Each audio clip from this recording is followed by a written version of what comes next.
What's up everyone, John from Beyond ARTV. It's time for another installment of our weekly countdown series 7 on Sunday. Today we're going to be talking about 7 bad singles that represented otherwise great albums. I'm sure there's going to be lots of chatter in the comments today because these are going to be some hot takes perhaps. I know a lot of people are going to be coming out in defense of these songs, but I want you to keep in mind that this is just my perception of things. As always, it is always opinion driven. I think a lot of people miss that when they watch my channel. I'm not trying to tell you that these are inherently bad songs or anything like that. It's just that I think that these are bad representations of albums perhaps. And the songs that we're talking about today, I in fact do not hate every song here. I often just feel like they maybe throw off the pacing of the record, or perhaps that my opinion has changed over time, and looking back, I don't think that they're as good of a representation for the record, but of course, once again, just my opinion. So let me know what you think in the comment section down below of the list today, and obviously I'd be curious to know, is there anything that you feel I missed or anything that you'd like to share in terms of bad singles from otherwise great albums?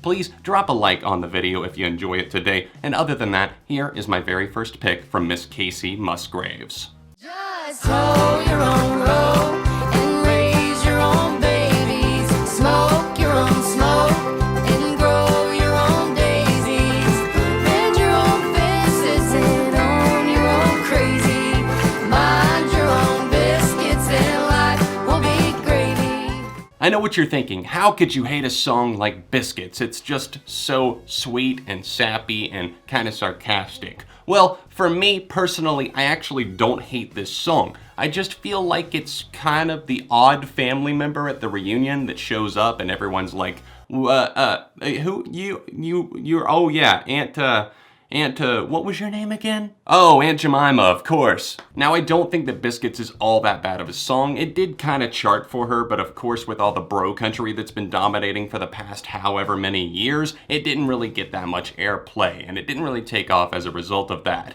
I was okay with that, although I wish Casey all the success in the world. She's one of my favorite artists right now in general. I just felt like this song was so silly that even her level of satire, it just didn't add up. And like I said, with Pageant Material being kind of a throwback album in the sense that it was taking on traditional country elements and then blending it with a little bit more of like a pop flair, I felt that this song just was not a good first look at the record. And I heard the track, it didn't really have me that excited for Pageant Material, and being someone that had just gotten into Same Trailer Different Park, her first official record at that time, I was like, oh no, is she going to kind of have like a little step down? She actually literally did step off after the first record, but no, that wasn't the case whatsoever. Pageant Material was amazing, and obviously, little promo for Casey here. Please go check out Golden Hour, her newest record, if you haven't already. We've been keeping it PG, but I wanna get a little risky.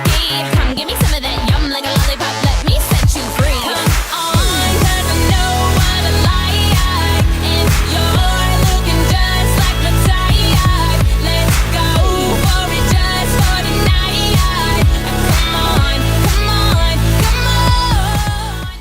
I've been a fan of Kesha before I even knew that I was a fan of Kesha. What does that mean? Well, I first heard her uncredited vocals on the Dr. Luke unfortunately produced hit song by Flo Rida, Right Round. That jump-started her career, and then she went on to have a very successful first album. And being a high schooler at the time that was not into that style of music, I was surprised, but at the same time, I was a big Lady Gaga fan. I was starting to really push my sonic boundaries in terms of what I listened to. So yeah, Animal kind of had some jams that I was super into, especially at that time in my life. And then fast forward 2 years, and I'm in college, and she releases her second album. This album, Warrior, featured so many great songs, a lot of passion, emotion, but also danceable moments, and ones that saw her branching out and becoming a truly individual artist. This is something where she was fighting both Dr. Luke, her producer, and also the label because she wanted to have more rock-oriented stuff, and she actually did get some of that stuff in there because Patrick Carney featured on Wonderland, for example, a great tune, one of my favorites by Kesha,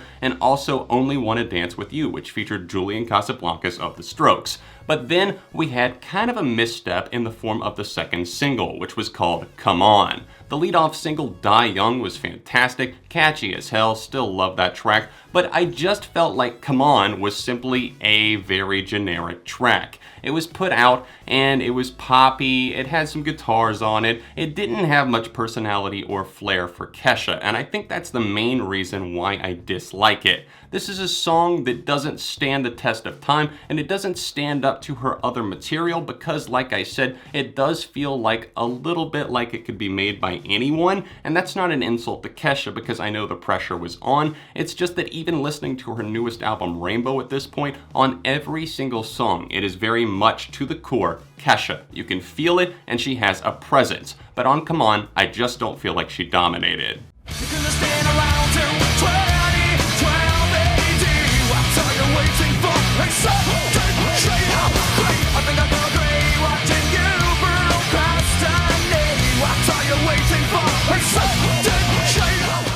Number 5, A Certain Shade of Green from Science, the album that came out in the late 90s by Incubus. They're a hard rock, melodic rock, alternative, more experimental band that in their early days played around with nu metal as evidenced on this track, A Certain Shade of Green. It was unfortunate. Believe it or not, I actually do defend plenty of nu metal stuff. There were great bands coming out during the time. Linkin Park, some of the stuff Korn was doing. I mean, obviously a lot of it is hard to look back upon, but this is something that maybe wasn't the best representation of what Incubus were going to do. I don't hate this song at all, it's just that I feel like there's a very weird flow, and as I go back and revisit Science, I actually listened to it in preparation for this video, I liked pretty much every other song. I mean, there's a few that fall a little bit more flat, but this one was kind of a poor representation of their sound because I felt like they were truly already starting to evolve, this being a couple records into Incubus's career.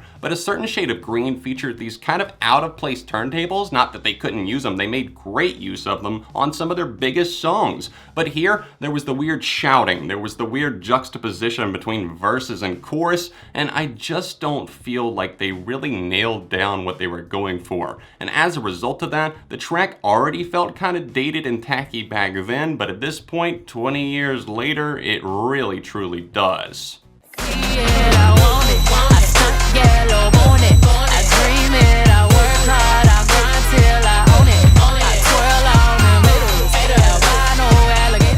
Uh-oh, what have I done? I've kicked the beehive. Oh no, bees everywhere! Everyone, let's just take a deep breath here and remember that I love Lemonade, the album that this song Formation is featured on. But Formation, to me, is not a good song whatsoever. I'll try to be nice because I wasn't as nice to it in the review, but basically I don't like this song really on any level. I think it has an uneven flow to it. I do not like the lyrical content. It feels so out of place on this record. It's just there. It's the sore thumb. And it comes near the end as well. And I find myself just needing a glass of lemonade to get the taste of Formation out of my mouth. I understand that there are some important themes here, and it encourages people of color to feel more empowered because you're able to come through and you have a song that represents you, somebody in the mainstream that is standing up. And maybe I just don't get it because of my skin, because I'm white, or anything like that. And I hate to bring race into a video like this because I don't feel it's important. The main reasons why I don't like this song is because of the uneven production, the flow, everything like that. I don't even like Beyonce's vocals on the track that much whatsoever. It kind of reminded me of my dislike from some of the songs from her self-titled record, and that's kind of unfortunate. Remember the whole graining on that wood surfboard thing? Yeah, that's kind of what Formation is for me. Believe me when I say that I love Lemonade. It is sitting right behind me on the yellow lemon-colored vinyl. I love the majority of the tracks here. Everything from Sandcastles to the track Don't Hurt Yourself, which might be my favorite Beyonce track. Her and Jack White teaming up is like a match made from heaven. Somehow, I don't know how. Please go watch my Lemonade review if you don't believe me.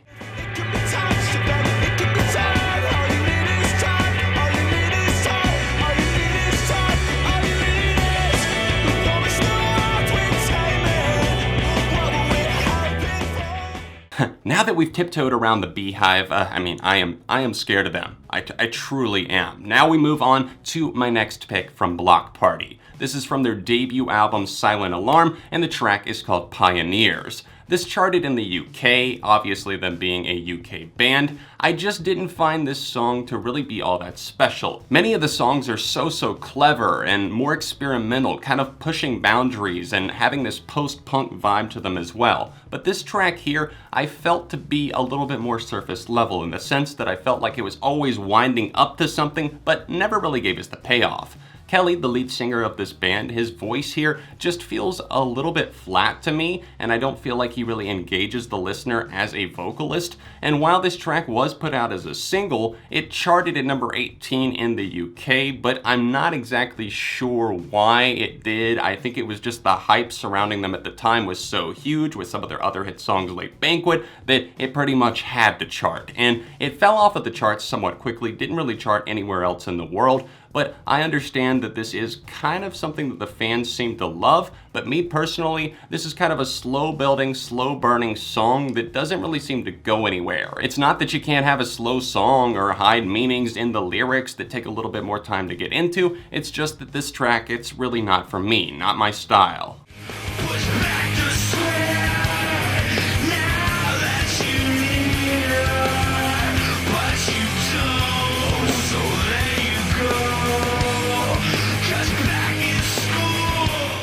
Oh man, this next one is really weird. Number 2, it's the Deftones with Back to School Mini Maggot, which was actually taken from their other song, Pink Maggot, which is on White Pony. White Pony is one of the defining records of the early 2000s in my opinion. I think the Deftones have so many clever moments, and their lead vocalist Chino is just excellent the majority of the time. I saw them live back in 2013 with Avenged Sevenfold, and while he appeared to be drunk off his ass, he was still actually able to put on a hell of a show, very captivating and entertaining. Now this track here, you might wonder why are you hating on this one? Well, the band themselves, especially Chino, do not like it whatsoever. This is one that reminds me of bands like POD and Papa Roach and just other bands of that early 2000s like skater type scene where all these white dudes had dreads and it was really weird and everyone was shouting and making like nu metal mixed with rap rock and stuff. It was a weird time in music, and I admit that there was a lot of bad stuff, even though I kind of have like a nostalgic heart for that type of thing, but this track Back to School was really odd for the Deftones. And this is something where they came through with the chorus from Pink Maggot and copy and pasted it over here to appease the label Maverick Records. Maverick wanted something rap rock, and then finally Chino just gave in and said, alright, fuck it, I'll do it for you. And this is the result of that. It's kind of like made for skaters in the year 2000, and that's about it. Even the music video for this is weird. I mean, Chino was 26 at the time, and he's running around these classrooms acting like he goes to school there.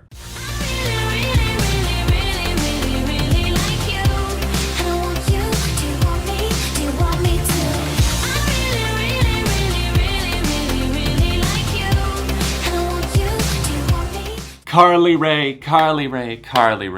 What happened here with the lead single? Let's be honest, what happened here? We're coming off of the Call Me Maybe record, I think it was called Kiss or something like that, and then we move into the second release, and I am in no way excited whatsoever. I knew Emotion, her second album or whatever it was going to be called, was coming out on the way. I saw I Really Like You featuring a music video with like Justin Bieber, Tom Hanks, a lot of other famous people, and I could not have been more unimpressed. I was like, what the hell is this shit? I really like you. Oh great, Call Me Maybe Part 2. I definitely didn't see enough memes of that. Oh, can't wait. Then Emotion came out, and I had to tilt my head to the side like this and go, huh? This is the same girl that made Call Me Maybe and I Really Like You? Because the rest of Emotion is like synth pop gold. Just absolutely dumbfounded. I don't know how this happened. The label obviously probably wanted I Really Like You as the lead single, considering, the potential of Call Me Maybe Part 2,